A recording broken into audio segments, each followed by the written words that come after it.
What? Ooh. That's your alley. Oh, yes, dude. Do you have these in small? No, mediums and smalls.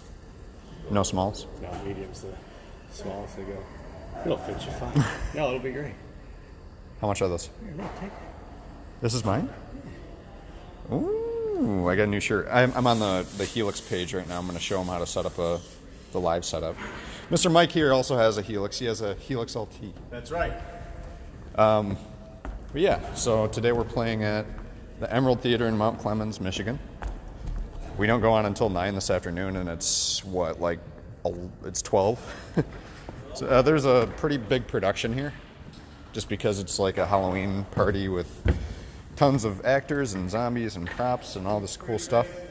It's pretty basic, I guess. Pretty basic. Like, geez, like his drum set's like, how high is that? Like 6, 7 feet? That's stupid. But per request, this is my stuff that I use. Manufactured a snake. I make these, and it makes my life really easy. So I really just use 3 cables here, and this goes between my pedal board and my rack here. So let me show you the situation. I'm sorry.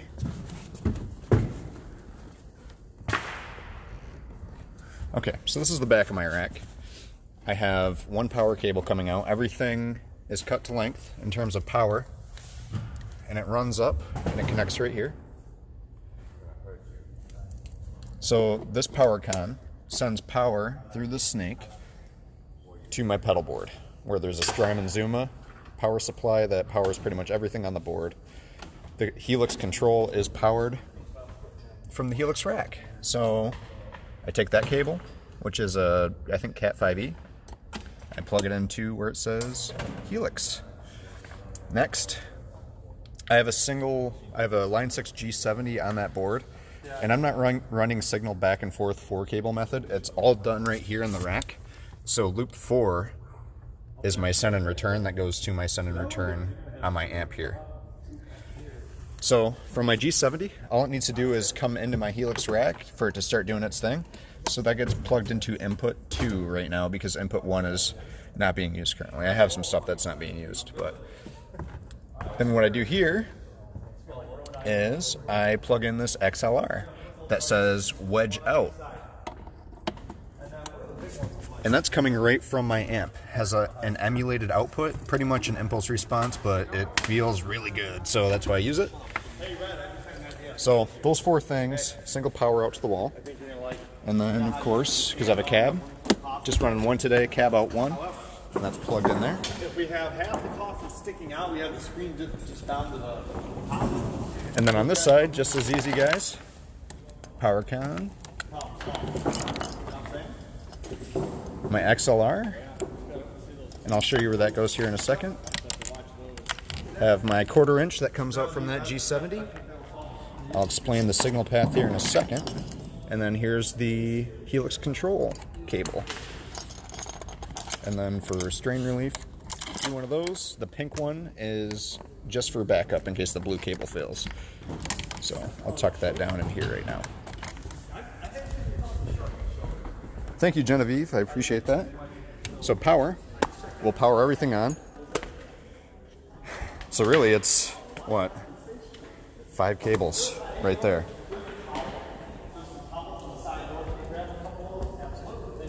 Okay. So from the emulated output, which, like I said, is basically an impulse response for my amp, comes out to this XLR here, which gets patched out right here into any powered monitor, or in this case it's the Friedman ASM12. And then that just has to get powered when they run the stringer boxes and stuff.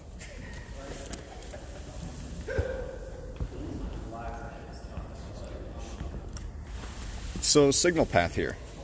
We have the G70, which is cool. This is my favorite wireless because, 1, it's really reliable in a place like this.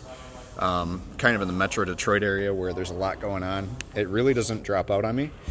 So I use this. It goes straight to the drop, into my Polytune 3, which is an awesome tuner, and then to the Morally Bad Horsey 2, which I've had for a long time, and then from here, I believe it just goes straight out to this blue cable that goes to the rack. And then to use the Banshee 2, what's cool about the G70 is I can just use a second patch cable here.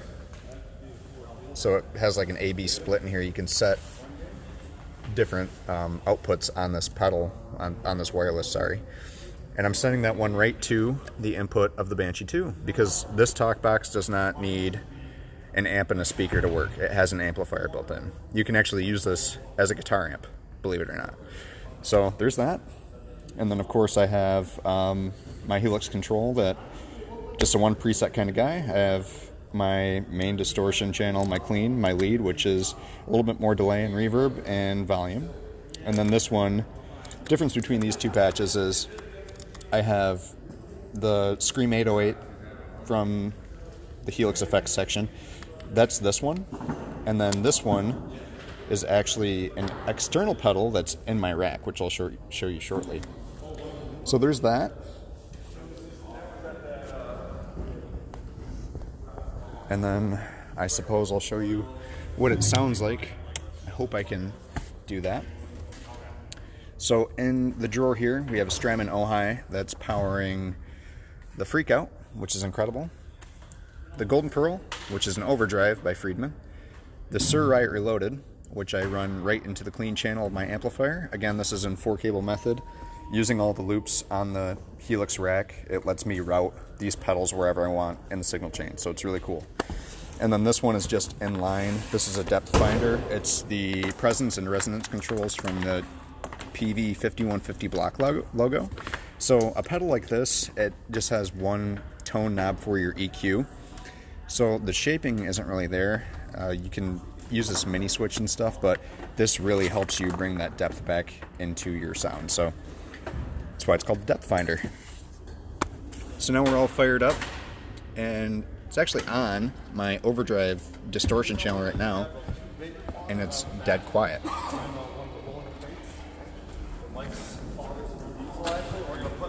Give me 1 second. Try to set you up somewhere. Let you hear how it sounds.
So yeah, guys, that's pretty much the setup here. 412 cab, this is the Blackstar Series 1 with vintage 30s, and then it's the Blackstar Series 1. It's the EL34 4-channel, and then there's a few switches that allow you to switch between crunch and super crunch, which is like It's like an older style Marshall, like a JTM versus a Plexi or something like that. Channel 3 is more JCM 900, and I know that because there's one on the other side of the stage right now. Yeah. That's Steve's amp, and then when he gets here, he'll set up his Helix LT.